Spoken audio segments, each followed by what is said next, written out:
that could be really fun, but down the road when you look at the Big 12. Oh, absolutely. It's a very deep and I think easily by far soon to be the most powerful basketball conference going forward. It's going to be a lot of fun, very deep league, a hell of a battle.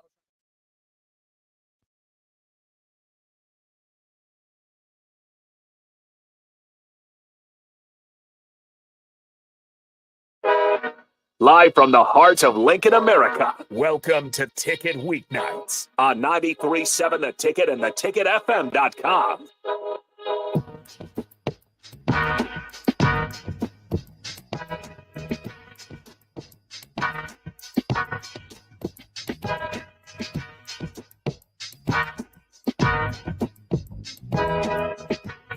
All right, welcome into Ticket Weeknights. I am Harrison Arens. Going to be going solo all the way up until 9 o'clock. Well, I shouldn't say be going solo. I will be bringing on a phone guest at about the second segment around 8:25, 8:30 p.m., and that will be Matthew Schaefer, who just won the Nebraska Amateur Golf Cup right here in Nebraska. And again, I want to talk to him. I grew up with the guy in Northeast Nebraska, and, you know, he's always been an athlete, but golf's always really stuck out for him. And, you know, I'm not sure if it's fair to say everyone saw it coming. He's an incredible talent. The dedication he puts into the sport of golf is just insane. And growing up with a guy in high school, you know, I got tons of stories about what that guy did to get his game to the next level. So, again, be sure to stick around for that. Matthew Schaefer, he'll be on the second segment over the phone. I get to talk about him and his golf journey. But for now being, you know, normally I like to turn this hour into kind of a hoops IQ check podcast, what I usually like to call it. But tonight, you know, there isn't a lot of NBA news going around. We'll talk about Mark Jackson for a little bit, stepping down or stepping away from ESPN. That one right there, kind of a bummer. I will say Mark Jackson was definitely one of my favorites. He's got some of the best catchphrases, hand down, man down. You know, it's kind of a bummer to lose him. Out of all the, you know, play-by-play guys, I'd say he's up there in terms of some of the best, especially with where it's at right now. I just don't know, you know, who that replacement is going to be. But anyways, that's really about it in NBA news. We've talked about the midseason tournament multiple times already, how that's going to play out. Again, I think it's really just a ploy to get attention during the heavy football season.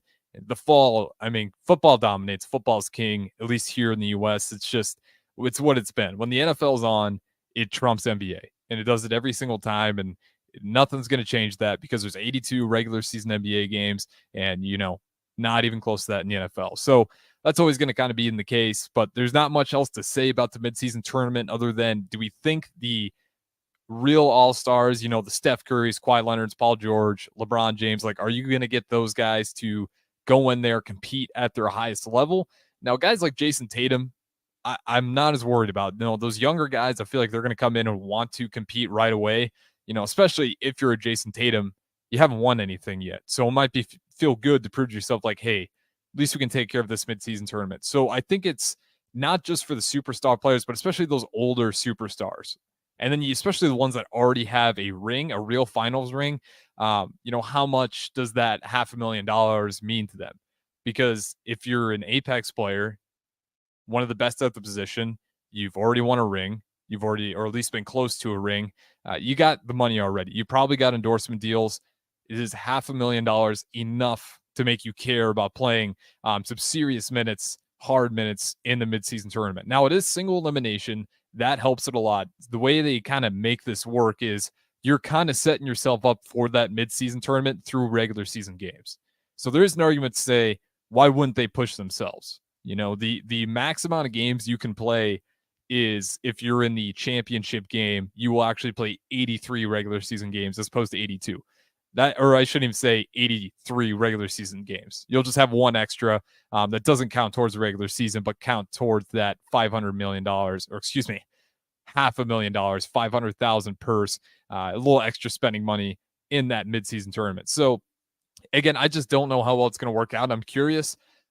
If I'm being honest, when they came in with the play-in tournament, I was a little shaky on that. Wasn't sure how that was going to turn out. And the more they explained it, the more it made sense. And it actually turned into be a great product. You know, there's been some teams.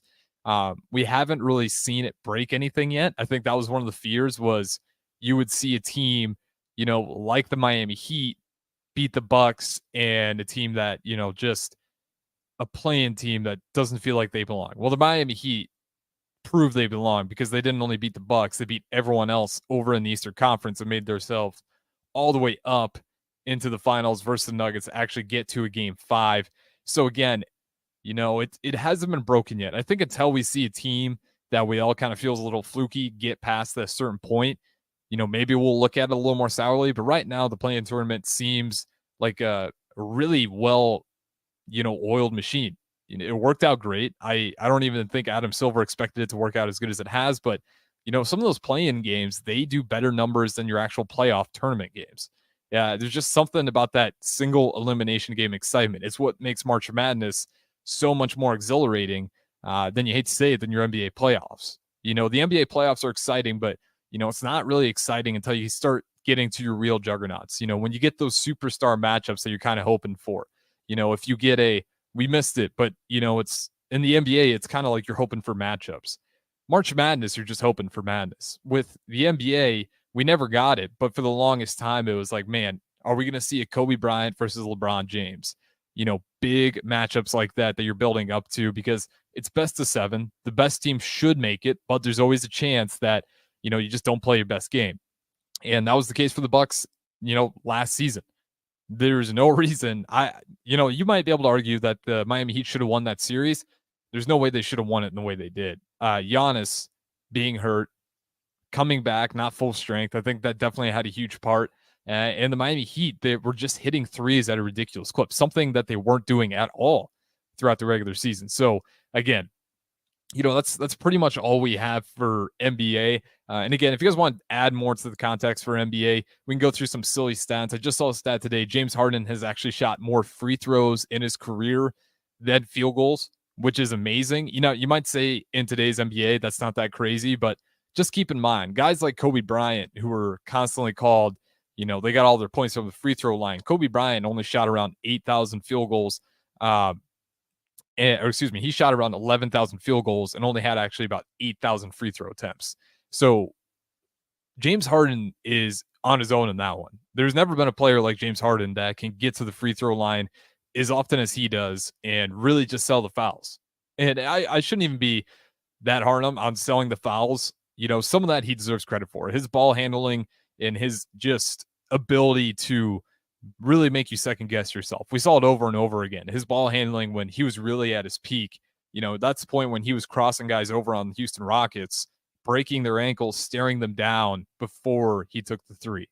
That's peak James Harden. So part of that makes sense, right? If you're that elusive and you have guys second guessing themselves all the time, you're going to get some fouls. But it's still a crazy stat nonetheless to imagine that you're going to take more free throws than actual shots as an NBA player through a long career at this point for James Harden. Again, to me, that just kind of speaks to the era we're in. And I think they're getting better on it. I still want to see less free throws. You got to start catering more to the defense. I think that's what people want to see. I'm not saying lean all in on the defense. I'm saying you got to make it more fair. It's not fun to watch ticky-tack fouls of your best players, and they got to sit down in the third quarter because, they barely bump someone with an elbow. Small stuff like that. I think Adam Silver's working on it. You hear it year in, year out with these refs. We're going to stop calling these flop calls. About 2 months into the season, it runs away from them. So I really hope this season's different. I get so tired of seeing it over and over again where they say they're going to start cracking down on these flops, and then a few months in, it just kind of goes out the back door. If Adam Silver wants to be one of the greatest GMs, you got to, if you're going to commit to doing something like that, you got to commit. You can't do this rollback thing we see every year. And again, if you guys want to join the show, start our Heyman text line 402-464-5685, as well as you want to put a face to the voice, streaming on Facebook, YouTube, Twitch, Twitter, and Allo channel 951 for our Allo subscribers out there. So again, I think that's pretty much all I really got for NBA talk. Unless you guys wants throw something in there, we can break it down. There's some teams we can kind of guess their future. Chicago Bulls unfortunately, that's my team, and they have a really bad trajectory. The Lonzo Ball, that's a tough deal right there. You can't really predict that one. You got DeMar DeRozan, who's going to be a free agent next season. Vucevic re-signed on his deal. Not really one that you'd hope he re-signed on, but obviously he's going to take the contract extension. And then Alex Caruso, just another bad deal with injuries. So they got a full slate of players. They're losing talent, not getting anything back. They're just going to have to watch them walk away because how strapped they are financially. It's tough. Zach LaVine's going to have a huge number on him. You're kind of just, you're stuck with that roster, and it was good for a couple of fun regular seasons, but unfortunately, I'm not even going to say it's on the GMs. My biggest problem with the Bulls is the Vucevic trade. I think they could have done way better on that. I never liked the trade to begin with, and the contract extension, just not what I ever wanted to see, especially with what they have right now. It's just sad, right? You got a talented roster, but health has been a concern. You got free agents coming up this upcoming season that they're going to be able to just walk away. It's just a bad spot. So the Bulls, they might have an argument for being a team in the worst position, despite having better talent than what you might consider the Wizards. The Wizards actually have pieces, though, to be in a rebuild. The Bulls, the Sacramento Spurs have those picks from that Vucevic trade. So that doesn't help those guys at all. So the Bulls, they got a long road ahead, to say the least. And I think if I had to vote for a team that's honestly in the worst position right now in the NBA, unfortunately, it would be my Bulls. They have more talent than some of the other teams, but long-term wise, there's no real window. It's going to have to be a rebuild at some point, which is super unfortunate for a guy like Zach LaVine, who's been so good for so long, just never really won anything. It took forever. It took until he had that year with Lonzo Ball, DeMar DeRozan, and Alex Caruso all on the same team before he was even able to win 4 consecutive games. And that's a guy like Zach LaVine who never lost hardly in high school and college, and then he gets to the Bulls, and that's all he's been doing is losing year in, year out. And, if he's happy in Chicago, that's great, but he might have to be happy with more losing. That's just kind of the situation they're in. Again, it's not necessarily all on, that whole organization's fault. There's some trades they maybe should have renegotiated. But again, a lot of it's just bad luck on health. Maybe if you had a healthier year with Lonzo Ball before he got hurt, who knows? That team was winning a lot of games. They're looking strong in the East. And once he got hurt, shortly after, Alex Caruso gets hurt. Now your elite defensive backcourt's just gone, wiped off the map. You're trusting guys like Kobe White, Ayo Dosunmu to fill in those spots. Both of those guys don't play great defense. They're a little better offensively than both of those two, you can argue, at least in terms of creating their own shots. Lonzo Ball, better playmaker, but in terms of creating his own shots, he was never quite there unless he could find himself open on the three-point line. But again, it's just been a disaster for the Chicago Bulls these past few years, and it's a real bummer. That being my team, I really felt like with Lonzo Ball in the squad they had last couple of years ago when everyone healthy, I thought that was when they're going to turn it around. Let's see. He says, Harrison, we got random sex here. What is your favorite wing flavor and favorite Husker memory? So keep in mind, I'll answer this one, and this is from Rubber Duck from LinkedIn. This one, keep in mind, 24. So my favorite Husker play is probably going to be different than you guys. But favorite wing, you got to go with a Louisiana dry rub or lemon pepper dry rub. I'm a big on the dry rub kind of wings. I feel like you can't go wrong with those. And favorite Husker memory of all time. Honestly, if I had to favorite Husker memory of all time, if I had to put it in one play, it's the Kenny Bell block. I never got so excited for a block in my life. It was absolutely electric. I was pretty young at the time. I was at the point where, I was recognizing most of the roster in terms of, trying to figure out, the schemes and offense, defense. I wasn't there yet. I was at an age where I was just kind of picking up the players, and I was starting to play a little bit of football myself, but again, still at a younger age. But yeah, I remember that Kenny Bell block, and that really just fired me up. And then again, that's kind of where it just took off. I have a lot more memories packed in there. He chimes in. He says Colorado game with Sue. Yeah, that one, absolutely. That's another great game. Honestly, I might have to put a second opinion in there for one of my favorite Husker memories. I might have to go with Ndamukong Suh just brutalizing Colt McCoy. I mean, that was the biggest. You got two Heisman candidates, and it was pretty clear in that game one was better than the other. It was so dominant of a game from Suh that it was like, how did he not win this award? Ndamukong Suh during that game was probably it was one of the most incredible performances by a defensive lineman in a single game. I'd have to pull up the numbers again, but it was sacks, tackles for loss, literally throwing Colt McCoy, not tackling him, just throwing him to the ground. Those are memories when, watching that team, that Husker football team, I actually thought that defense, when you had Sue and you had Crick on that defensive line in particular, that's a defense that actually could have challenged anyone. I genuinely believe that. I genuinely believe that those guys at that point in time could have gone up against Alabama and actually probably could have gotten quite a few stops, maybe even some turnovers. I know Alabama was a juggernaut, but again, Texas was a good team. They were blowing teams out before that game, and they had no answers for our defensive line. It was a horrifying experience for Colt McCoy. And again, the offense, unfortunately, wasn't there. So I do say I think our defense compete with anyone. I think we could compete with Alabama defensively. Offensively, though, you got to score. And that was unfortunately the problem for most of that year was offense wasn't horrible, but it was up and down, right? It wasn't consistent enough. But with that defense, man, it really felt like the sky's the limit. And, that's the most black shirt I've seen. Being 24 years old, I know Rubber Duck Texan said he was 27. I think me and him probably can both agree that is the closest black shirts we've ever seen. And again, that's saying something for this Husker football program, right? I'm 24 years old. And my favorite memories of Nebraska football are a Kenny Bell block where we, in that game versus Wisconsin, we got blown out. You can't forget how badly we got blown out during that game. Yes, the block was awesome. The scoreboard, it was worse. It just really was. I don't care how cool that block was. That was a bad game under Bo Pelini. We got blown out. The best black shirts I've seen was that era when Domkin, Sue, and Crick on the line. And again, it was just dominant.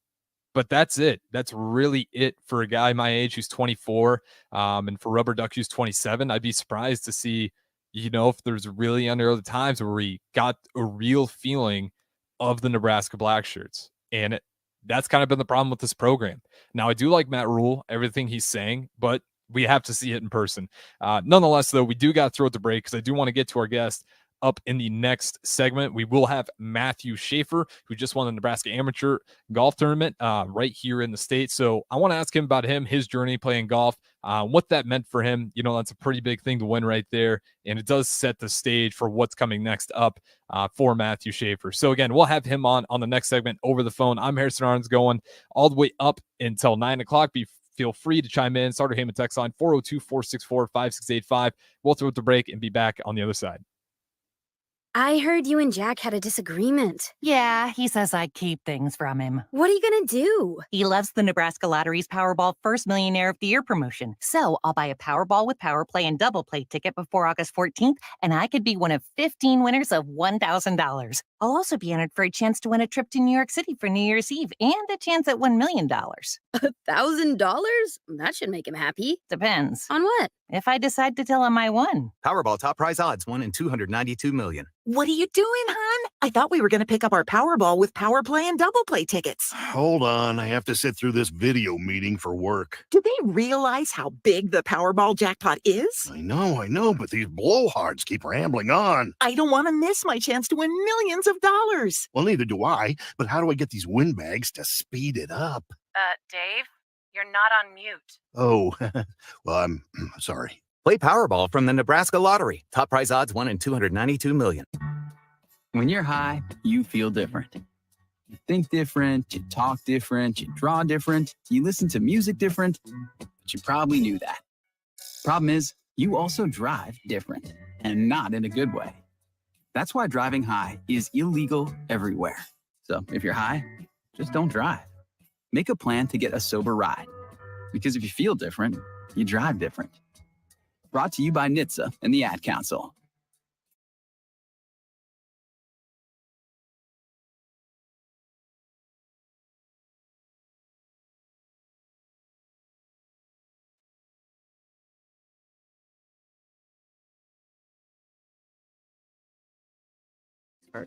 Visit adoptuskids.org/podcast or subscribe to Navigating Adoption presented by Adopt US Kids. Brought to you by the U.S. Department of Health and Human Services Administration for Children and Families and the Ad Council. Alexa, play 93.7 The Ticket. Okay, Playing 93.7 The Ticket. Alexa, turn down the lights. Dimming the lights. Alexa, order a pizza. The big one. All the toppings. Are you sure that's a good idea? Alexa. That's a lot of pizza for just one man. Alexa, just do it. Stop judging me, just do it. As you wish. Thanks, Alexa. You're my best friend. Back to school night is an important event. Plan to attend and help your child prepare for success. I'm Jenny Benson, president of the Nebraska State Education Association. Let's get our students off to a great start. Make back to school night a priority. You'll meet your child's education team, learn about volunteer opportunities, and what you can expect in the school year ahead. Help us make a bright new beginning for our students this year. Sponsored by the Nebraska State Education Association, aired by the Nebraska Broadcasters Association in this station. Summer is over. It's time to settle into your back to school routine. I'm Jenny Benson, president of the Nebraska State Education Association. As teachers, we're excited to see our students again. Parents, help your child. Set a time and a quiet place for homework and establish bedtime routines so your child will be rested and ready to learn. Help us make a bright new beginning for our students this year. Sponsored by the Nebraska State Education Association, aired by the Nebraska Broadcasters Association in this station. When you're high, you feel different. You think different, you talk different, you draw different, you listen to music different, but you probably knew that. Problem is, you also drive different, and not in a good way. That's why driving high is illegal everywhere. So if you're high, just don't drive. Make a plan to get a sober ride. Because if you feel different, you drive different.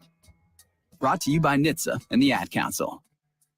Serve Nebraska believes that volunteers are part of what makes Nebraska great. Each year, the Step Forward Awards honors volunteers from across the state who serve their communities in outstanding ways. We hope you'll join us this year at the Step Forward Awards luncheon on October 27th in Omaha. Help us thank volunteers with a celebration to remember. To register, visit serve.nebraska.gov and click Register Now. We hope to see you there. Paid for by Serve Nebraska. Aired with the Nebraska Broadcasters Association and this station. The Ticket Water Cooler. There were a lot of situations where all you needed was that kind of 2-minute drill. That was it. Nebraska never was able, under Scott Frost, really get one of those things going. The 2-minute drill and the ability to move productively, move the ball, has been a complete failure for Nebraska over the last few years. I think a big part of being successful in that is having a quarterback that can move. And we know Jeff Sims can move. Out of a lot of situations. Back to the Ticket Weeknights on 93.7 The Ticket and theticketfm.com.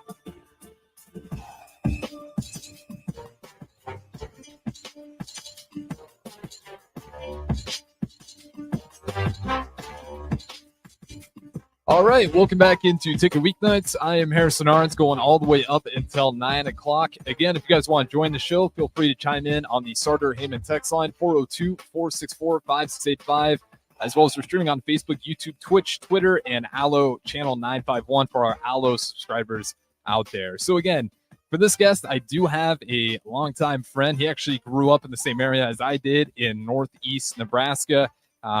Yeah, I've just known the guy for a long time. He's had a hell of a journey. And the reason I'm bringing him on here is because he actually did not too long ago on the 23rd of July, he would win the Nebraska Amateur Championship at Scottsbluff Country Club.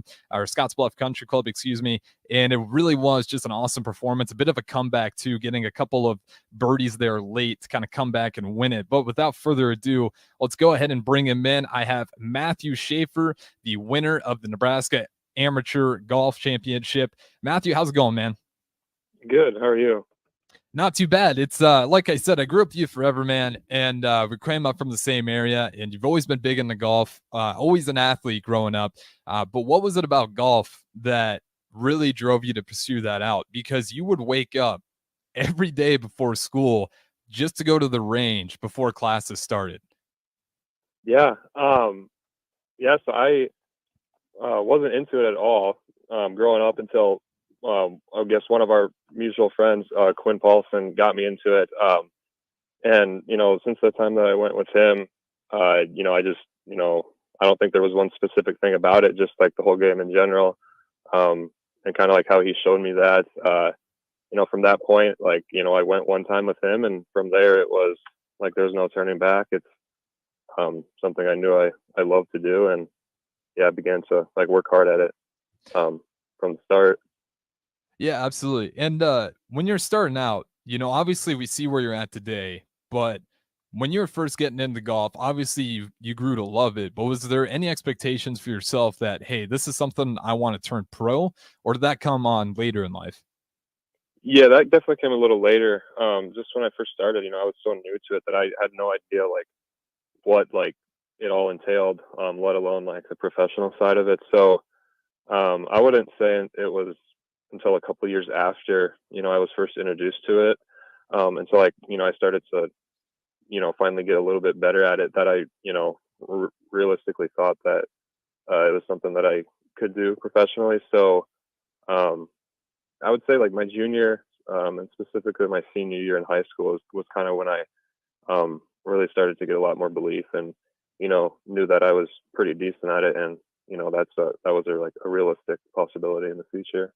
Yeah, absolutely. And it makes sense, right? Junior, senior year. I mean, as a classmate, I know that's when your name started kind of staying on top of those leaderboards as well. But with you talking about that, let's kind of go back in time to when you're graduating high school. Because I know some of the story, it wasn't a smooth road for you.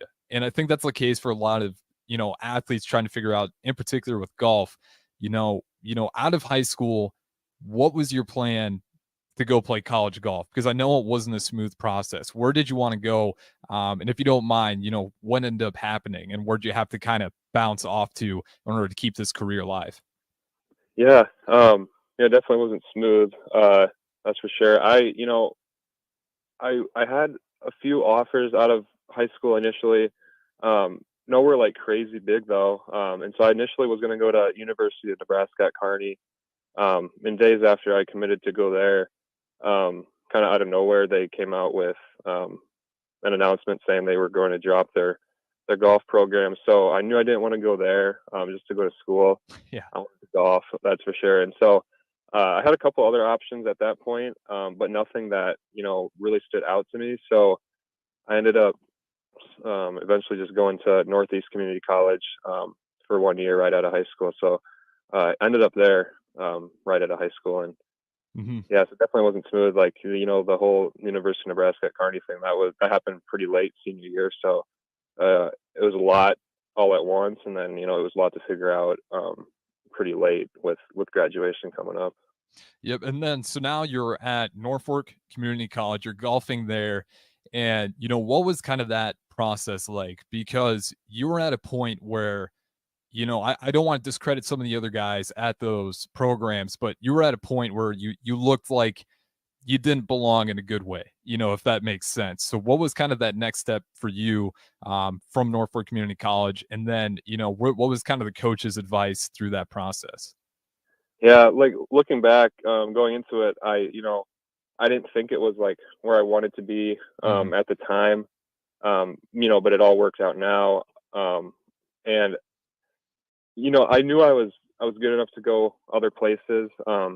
After 1 year there, most kids, go there for 2 years. I knew that after a year, I was definitely ready to move up. So, going in there, I wanted to play well, but I wanted to go in there with the intention of, myself along with the coach there, reaching out to other Division I schools around, as soon and early as possible, just to kind of get a head start on that. And essentially I didn't want to be there more than a year, and it all worked out, where I was able to find an opportunity to move on after a year. And like looking back at 1 year there, I think I needed it in a sense, with just how everything worked out. And it ended up 1 year ended up being enough time. So.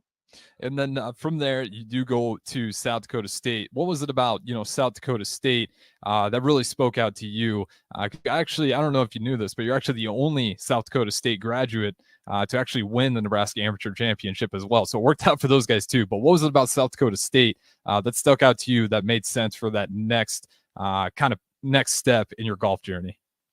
Yeah, it's actually weird. Out of high school, and even up until the time like where I decided to go there. I didn't want to go anywhere north. I wanted to go somewhere where it was warmer down south. But I went up there to have a visit with the coach, and didn't really know much about the coach or even the program at the time. But when I went up there on the visit, the coach was outstanding. Casey Van Dam. That was the coach at the time I was there. I had a good visit with him. I was very impressed with what he knew, kind of like the tournament schedule he had set up for the program, and just like the expectations for the program in general. And I come to realize that they competed at like a high level against a lot of Power 5 schools. And so I didn't know that until I went up on that visit. And so, coming out of that visit, it was definitely somewhere where I could see myself going. And I guess that's kind of what did it for me. Yeah, absolutely. You kind of see that talent on, that's where you feel like you're ready to play at. So we don't have a ton of time left, so I kind of want to fast forward here a little bit. You graduate South Dakota State, and then from that point on, after graduation, I think a lot of golfers maybe don't know this. What does that process look like for those that really want to pursue that golf career after graduation? What does that look like? Obviously, you go on to play more tournaments, including winning that Nebraska Amateur Championship on the 23rd. But, what does that look like after graduation? How do golf players find themselves continue to just kind of grow into that professional territory? Yeah. So essentially, like, to get to the PGA Tour, you just have to go through this series of tournaments. It's called qualifying school, or in a sense, Q school, in short. And so just going through those, and that's in the fall. And then, outside of that, there's just a bunch of mini tour stuff that you can do to stay sharp. And, you're playing against a bunch of other good professionals. And so it's kind of a mix of doing that qualifying school and then, just finding the right mini tour stuff. And then, hopefully you can find yourself doing well enough at Q school where you're able to get through and get to the PGA Tour. So kind of a mix of those two, and is a good route to go if that's what you're looking to do. Absolutely. So with that being said, I kind of want to dive into the day already. Just, real quick before I dive into some more questions, just what did that mean, winning that Nebraska Amateur Championship? I saw you had a nice little champagne shower on Twitter too. At least it looked like champagne. Yeah. No, that was definitely fun. Yeah, it meant a lot. It's a tournament I've played a lot in the past, and I've done well in the past. I've been in the lead after 2-3 days and just never have been able to play well enough to finish it off for 4 days. And I've seen how many good players have won that, like up to this point, players that have turned professional and are doing very well. And there's just a lot of talent in the state of Nebraska in general with golf over the years. And so, I knew how hard it was to win. And so being able to win, it means a lot. I was able to beat a lot of really good players, and just to have my name in with all the other people that have won it means a lot. And just kind of to represent the state of Nebraska for this year, it's pretty cool. Yep, and like you said, it was a close match all the way through. You kind of stuck out in front early, and then had a couple bogeys on 4 and 5, but then when actually come back on that last day, last 4 holes, in fact, you're actually birdied 2 of the last 4 to win by 1 stroke over Charlie of Omaha. So again, what was kind of that last day like, and just the nerves, being able to control the nerves, in a situation like that, what was going on through your head, just to kind of lock in, knowing that you needed to get those birdies just based on the competition around you. How'd you lock in, and, what's kind of that mindset going into those last holes? Yeah. It's a place I've been in that position before. So like going into the last day, I wasn't overly nervous. I was pretty calm. And Charlie played really well on the front 9. And, like you said, I had a few bogeys there on 4 and 5. And so I almost felt out of the tournament in a sense, going into like the last 9 holes. And, even with 4 holes left, I was down 3 shots. So I somehow had to make up, 3 shots in the last 4 holes. And so I stayed calm. I really wasn't too nervous, and I was able to have a few good holes and make a few birdies, and I was able to make a few shots up. But I honestly wasn't really nervous until the last hole. I didn't think I had like a realistic chance of winning. Like I knew I could, but like he was just so far ahead the whole day that it wasn't until like the last hole when we were on the green where I actually had a putt to win. And so I wasn't super nervous until then, I would say. But yeah, overall, it was a fun day, and Charlie played really well, and he'll have a lot of wins in his future. He's a great player and an even better person. Yeah, and I think that's what makes it all the more impressive, right? You go through this card, the scorecard, and you see through it. That was a pretty loaded group right there. So it does, it means a lot. I mentioned to win that. Charlie, obviously a great golfer in himself, is going to have multiple opportunities in the future. But again, it was an impressive win. And where does that rank for you? You've been golfing for a while now. Where does that match or that round, rank for you in terms of where you're at in your golfing career? Yeah, that's a good question, actually. It's up there. I've had a lot of good rounds before. Like a lot of rounds where I've, scored better or I've had a lower score, but I would say like under the circumstances and, just how I finished it out, excuse me, the last, couple holes specifically, it's right up there with one of the better rounds that I've played, just kind of with the pressure and the circumstance of the tournament. And so, it was a lot of fun to see myself be able to handle that and to play well, and to finish it out. So I would definitely say it's up there, with one of the better rounds that I've had in my career. Absolutely. And yeah, it's always nice when it's a comeback win too. It definitely gets everyone excited. And because of that, it was such an awesome event. What's next for you, Matthew? You're on your journey right now. You're obviously coming off a great win right there. What's kind of next in your chapter for how you want to grow this career out? Yeah. So I told myself after I graduated college, I was just going to probably stay playing as an amateur this summer. And then, see what that brought, and then possibly turn professional in the fall. So as of right now, I think that's my plan here. In the next couple of weeks, I'm going to turn professional and start playing a few mini tour events, and then eventually go to Q school this fall and start my journey towards, trying to get to the next level. Absolutely. Well, Matthew Schaefer, I appreciate the time as always. I know it's always easier to get someone in here, but man, I know you're busy through the summer, obviously working on your own golf career. I do appreciate the time though, and best of luck to you in the future. Yeah, thank you very much. Thank you for having me. I appreciate it. Absolutely. That was Matthew Schaefer, winner of the Nebraska Amateur Golf Championship. And again, I've known the guy for a long time, and he sounds humble, but he had a hell of a journey, and it wasn't always easy for him, especially I remember right out of high school, the whole his program getting dropped, it made for a bumpy road. And I think it's just a guy that, a lot of people can look at and say, you kind of roll with the punches, right? He could have gave up multiple times, refused to do so, and just continued to work on his craft, have the golf simulator up in his barn he built himself when he was growing up in high school. And he's just kind of a good example that if you continuously work at your craft and you refuse to give up, there's no guarantees that you're going to be the best, but you're sure as hell going to give yourself a shot. So I thought it was great to bring him on there. And again, just shout out to Matthew Schaefer for making the time for that quick interview. But with that being said, we do got to throw it to our next break. Like I said, I'm Harrison. This is Ticket Weeknights. We're going all the way up until 9 o'clock. I will catch you guys on the other side. This is where it happens.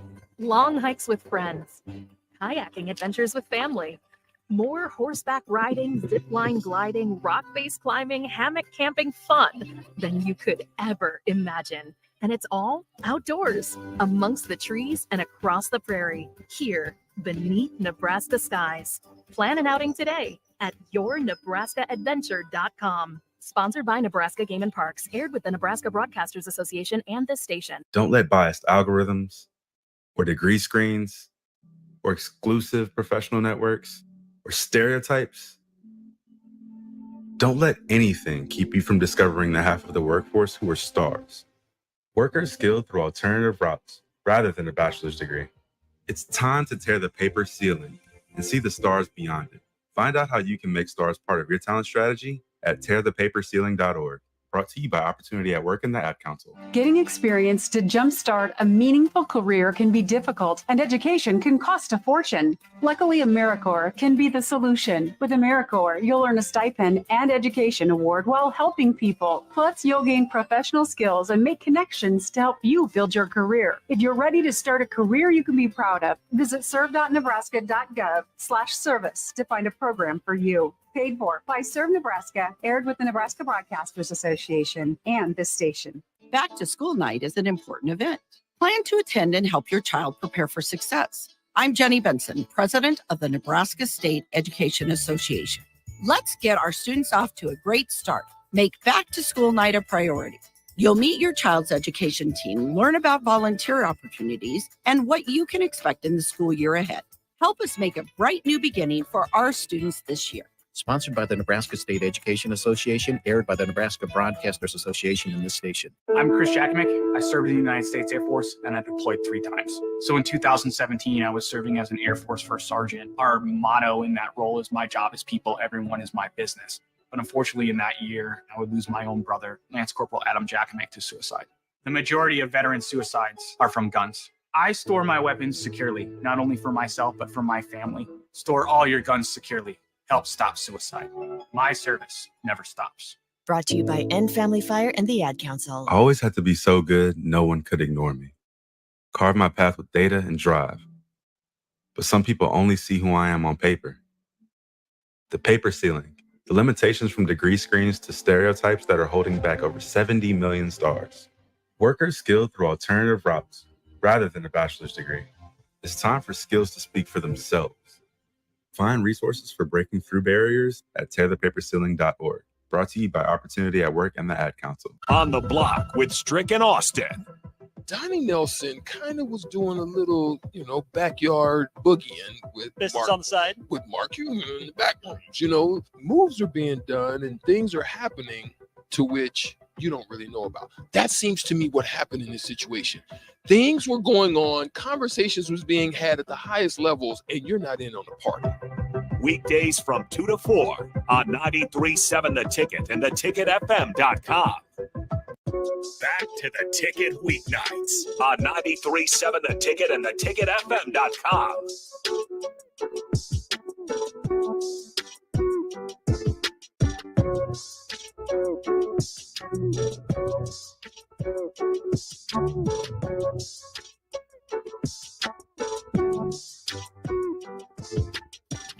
All right, welcome back into Ticket Weeknights. I am Harrison Arens. This is the final segment of Ticket Weeknights, and we'll wrap up the rest of the night. But don't worry, we got more ticket content. Stay plugged into Twitch and Allo channel 951.